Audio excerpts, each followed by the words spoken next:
Hello යාළුවනේ.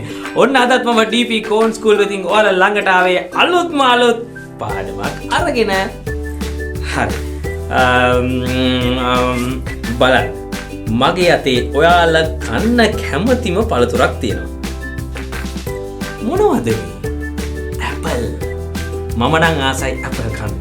අද මම කියන්න යන්නේ ඇපල් ගැන. නෑ කන්නේ.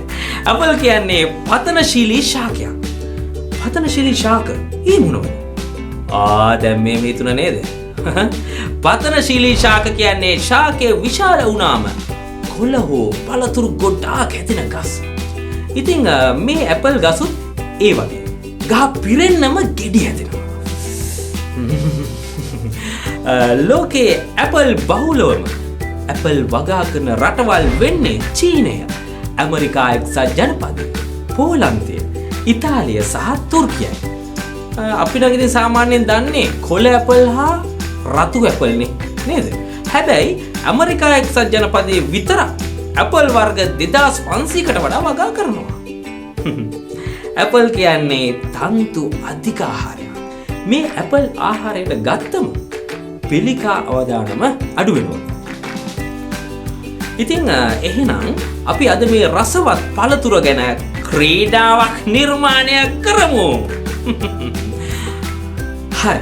මුලින්ම start project button එක click කරන්න. ඊළඟට how it works button එක click කරන්න. then ජංගම දුරකථනය භාවිතා කරන කෙනෙක් නම් rotation on කරලා දුරකථනය තිරස්ව තියාගන්න. then remix button එක click කරන්න. බලන්න. ඇපල් පිරුණු ඇපල් ගසක් සහ කූඩයක් හිසේ තියාගත්ත මිනිසෙක් ඉන්නවා.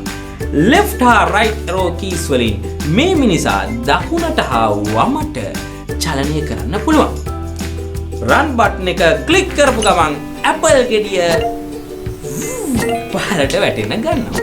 මේ ඇපල් ගෙඩිය බිම වැටෙන්න දෙන්නේ නැති වෙන්න ක්‍රීඩාවක් නිර්මාණය කරන්න. පහළ තියෙන වීඩියෝ බලලා ඔයගොල්ලන්ට උදව් ගන්නත් පුළුවන්. මතක් කරලා හදපු නිර්මාණය මට බලන්න 076 812 52 44 දුරකථන අංකයට WhatsApp කරන්න. හරි. ආපහු දවසක DP කෝන් ස්කූල් එක හම්බෙමු. දිගටම රැඳිලා ඉන්න.